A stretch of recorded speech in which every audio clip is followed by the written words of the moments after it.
ఇండియాలోనే మొదటిగా కరక్కయ్య ద్వారా ఆర్గానిక్ హ్యాండ్ బ్లాక్ ప్రింట్లు అందిస్తున్న ఏకైక స్టోర్ మనో కలంకారీ. నమస్తే, నేను Keshav. Welcome to Suman TV. Andhra Pradesh ఉప ముఖ్యమంత్రి పవన్ కళ్యాణ్ మహారాష్ట్రలో ప్రచార పర్వాన్ని ముగించారు. ఇక మహారాష్ట్రలో ఈరోజు సాయంత్రంతో ఎన్నికల ప్రచారం కూడా ముగుస్తోంది.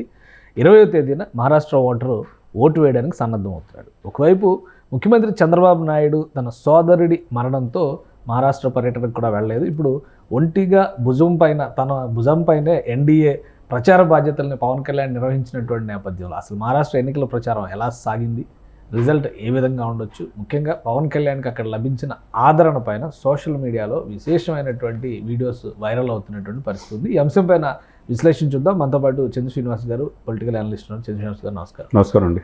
పవన్ కళ్యాణ్ గారు ఇద్దరు వెళ్లాల్సింది, సో ఇప్పుడు ఆయన ఒక్కడే భుజాలపైన వేసుకుని ఎన్డీఏ ప్రచార బాధ్యతలు నిర్వహించాడు. ఎందుకంటే తెలంగాణ నుంచి చాలామంది లీడర్స్ వెళ్ళారు, ముఖ్యమంత్రి స్థాయి నుంచి.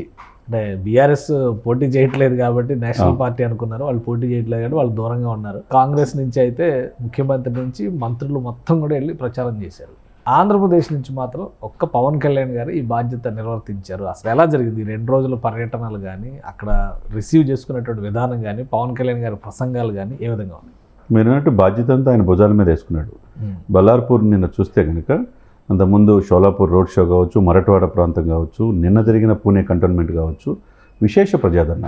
అంటే మోడీ గారి రోడ్ షోకి ఎలా అయితే వస్తారో అంతకు మించి అన్నట్టు ప్రజాదరణ ఉంది. ఎందుకంటే తెలుగు వాళ్ళు ఎక్కువగా. నేను చెప్పిన ఈ ప్లేస్లో బల్లార్పూర్ అయితే ఇది ఈ భారతదేశానికి ఒక పొట్టుకొమ్మలాగా మన మినీ భారతదేశం ఉంటుంది. అనేక భాషలు, అనేక సంస్కృతి, మనకు సమ్మక్క సారక్క, బతుకమ్మ అట్లా అక్కడ ఉంటాయి.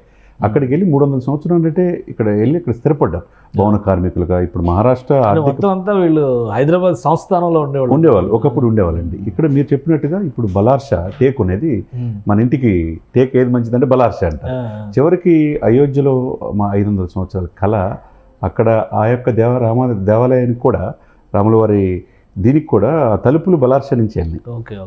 అటువంటి పరమ పవిత్రమైన ఈ ప్లేస్లో శివాజీ ఒకప్పుడు సామ్రాజ్యం చేసినప్పుడు అనేక దుర్గాలు సాధించాడు. అవి రక్షణ కవచాలుగా దక్షిణ భారతదేశానికి ఉన్నాయి.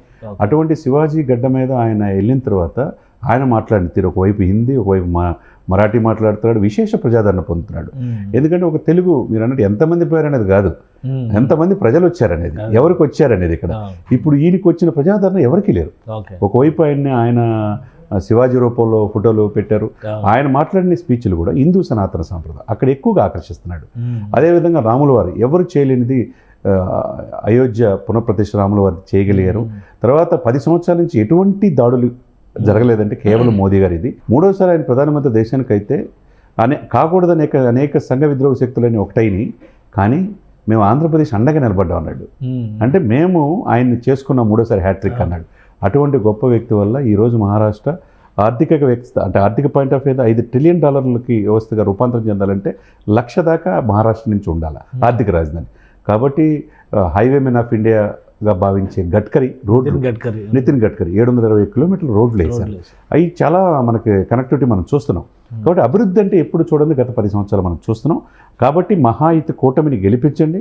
ఈ అభ్యర్థిని గెలిపిస్తే దేశంలో సుస్థిరమైన ప్రభుత్వం ఉంటుంది అనేది ఒకటి పోలిక చెప్తున్నారు పవన్ కళ్యాణ్ గారు. శివసేన, జనసేన ఈ రెండింటి ఒకే భావ సారూప్యత, బాలాసాహెబ్ ఠాక్రే ఫిలాసఫీని కూడా ఆయన కోట్ చేస్తున్నారు. ఇది అక్కడ ఎలా కనెక్ట్ అవ్వచ్చు? ఎందుకంటే అక్కడ మహావికాస్ ఆఘాడి అని ఇప్పుడు విడిపోయింది. శివసేన 2 కూటములు, 2 భాగాలుగా ఉంది. ఏక్నాథ్ షిండే వర్గం, ఉద్ధవ్ ఠాక్రే వర్గం, అలానే ఎన్సీపీ. సో ఎన్సీపీ ఆస్పెక్ట్ వేరైనా కానీ ఈ రెండింటి పోలికని మహారాష్ట్ర ప్రజలు ఎంతవరకు రిసీవ్ చేసుకునే అవకాశం ఉంది? మీరు అన్నట్టు పాయింట్లో ఉద్ధవ్ ఠాక్రే వాళ్ళ బ్రదర్ మళ్ళీ ఇంకొకటి మారిపోయారు, రాజ్ ఠాక్రే. ఆయన వేరుగా ఉండదు. ఇక్కడ అన్నదమ్ముల మధ్య వేరు ఉండదు. ఒకప్పుడు ఠాక్రే అని ఈయన భావించి బాల్ ఠాక్రే గురించి ఈయన చెప్పాడు చాలా గొప్పగా పవన్ గారు. అదేవిధంగా అంబేద్కర్ గారు పుట్టిన నెల గురించి చెప్పాడు, శివాజీ ఏలిన సామ్రాజ్యం గురించి చెప్పాడు. ఇప్పుడు మోదీ గారిని కంపేర్ చేసుకుంటున్నాడు. అంటే బ్యూటిఫుల్గా సింక్ అయింది ఇక్కడ. కాదు ఇక్కడ పోతే శరద్ పవార్ ఏమవుతుంది, అది అజిత్ పవార్ సపరేట్ అయిపోయింది. ఇక్కడ ఏకైకంగా మహాయుతి కూటమి ఒక్కటే స్ట్రాంగ్ ఉంది. ఇక్కడ ఎవరున్నాడు, ఒక ఈయన చీలిక వర్గం ఎవరు, షిండే ఉన్నాడు. ఆయనకి పూర్తి మద్దతు ఈ యొక్క బీజేపీ ఉంది. కాబట్టి ఆల్రెడీ ఈ 5 సంవత్సరాలు, ముఖ్యంగా పరిపాలించిన 5 సంవత్సరాల అభివృద్ధి ఏందో మహారాష్ట్రకు చూపించారు.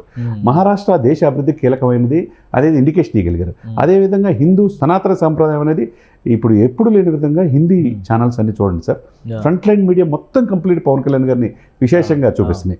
కాబట్టి ఎందుకు ఇంత ప్రజాదరణ? ఒకవైపు తెలుగు మాట్లాడితే ఓజీ అంటున్నారు ఆయన మాట్లాడే ఓజీ పక్కన పెట్టండి, ముందు మన దేశాన్ని ఇది చేసుకుందాం అన్నాడు. ఓజీ కూడా 80% పూర్తయింది, అది కూడా వస్తుందని చెప్తున్నారు.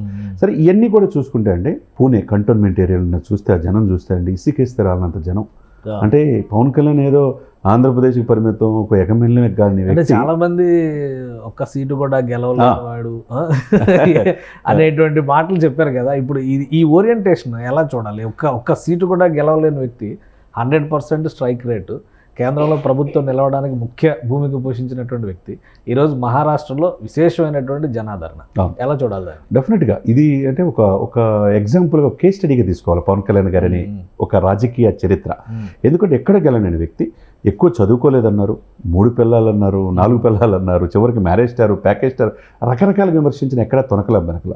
అక్కడ కరెక్ట్ అయ్యాడు. ఎక్కడంటే శివసేన జనసేన రెండూ ఒకటే, జాతీయ భావజాలంతో ఈ పార్టీ నాకు స్ఫూర్తి అంతా మహారాష్ట్ర అని చెప్పి అక్కడ మహారాష్ట్ర ప్రజల హృదయాన్ని ఇది చేసుకున్నాడు, కనెక్ట్ అయ్యాడు. అక్కడ 21 గెలవడం దేశంలోని ఒక ఆదర్శమైన పార్టీగా జనసేన ఆవిర్భవించింది. అదేవిధంగా అత్యంత విశ్వసనీయమైన మిత్రుడిగా, విశ్వాసమిత్రుడిగా ఎన్డీఏ కూటమికి ఉంది. దీంతో మహారాష్ట్ర ఎలక్షన్స్లో ఆయన ప్రజాదరణ చూస్తే మామూలుగా లేదు. అంటే ఇంత జాతీయ నాయకుడికి ఎప్పుడు కేశవ్ గారు ఎప్పుడైతే తిరుపతిలో సనాతన సాంప్రదాయాన్ని, సనాతన పరిరక్షణ బోర్డు అన్నాడో, ఆ రోజే భారతదేశ ప్రజల ఉదయాన్ని 100 కోట్ల మంది హిందువుల ఇదిని మనసులోకి వెళ్ళిపోయాడు ఆయన. అంటే ఇంకొకటి, ఇప్పుడు వీళ్ళు పదే చెప్తుంది కూడా, ఈ ఫిలాసఫీలు, ఈ వాదాలు ఇవన్నీ పక్కన పెడితే అందరూ ఒక రోల్ మోడల్. ఎన్టీ రామారావు గారు అనగానే పార్టీని పెట్టి 9 నెలల్లో అధికారాన్ని కైవసం చేసుకుని ఒక రోల్ మోడల్గా చూసేవాడు. ఇప్పుడు 10 ఏళ్ళైనా పోరాటం చేసి సమాజంలో మార్పు తీసుకురావచ్చు అనేదానికి పవన్ కళ్యాణ్ ఒక ప్రత్యేకంగా మారారని అనుకో. 100% అండి.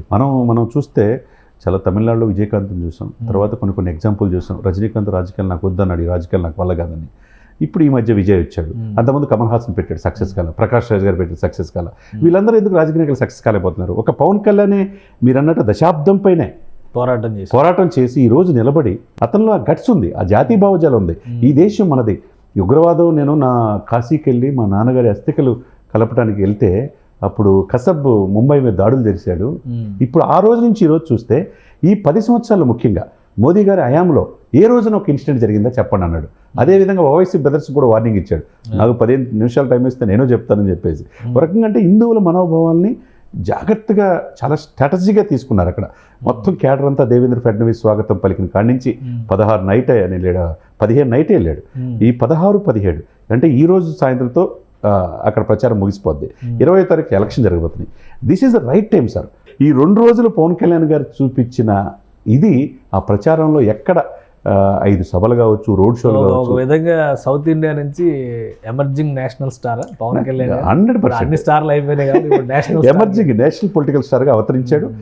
దేశానికి ఒక మార్గం అయితే చూపించగలిగాడు. రైట్. థ్యాంక్ యూ చంద్ర శ్రీనివాస్ గారు. ఇది పవన్ కళ్యాణ్ గారి పర్యటనలో సూపర్ సక్సెస్ అయింది. అలానే జనాదరణ విశేషంగా వచ్చింది. ఈ 2 రోజుల పర్యటనలో ఆయన వెళ్ళిన ప్రతి చోట కూడా ఆయన ఏం చెప్తారనే అంశం పైన ఆసక్తితో ప్రజలు ఎదురు చూశారు. అలానే పవన్ కళ్యాణ్ గారు కూడా మహారాష్ట్రకి సంబంధించినటువంటి మాతృభూమి భావనని, అక్కడ ఉన్నటువంటి ఐడియల్ పర్సనాలిటీస్, ముఖ్యంగా ఛత్రపతి శివాజీ దగ్గర నుంచి అంబేద్కర్ వరకు ఓన్ చేసుకుంటూ బాలాసాహెబ్ ఠాక్రే స్ఫూర్తితో జనసేన ఏ విధంగా ముందుకు వెళ్ళిందో ఆయన వివరించే ప్రయత్నం చేశారు. ఖచ్చితంగా ఆయన మాటకి అక్కడ విలువ పెరిగింది. నేషనల్ లెవెల్లో పొలిటికల్ స్టార్గా అవతరించడానికి కావాల్సిన రోడ్ మ్యాప్ రెడీ అయినట్టుగానే మనం భావించాలని చంద్ర శ్రీనివాస్ గారు విశ్లేషిస్తున్నారు. ఇది స్పెషల్ డిస్కషన్.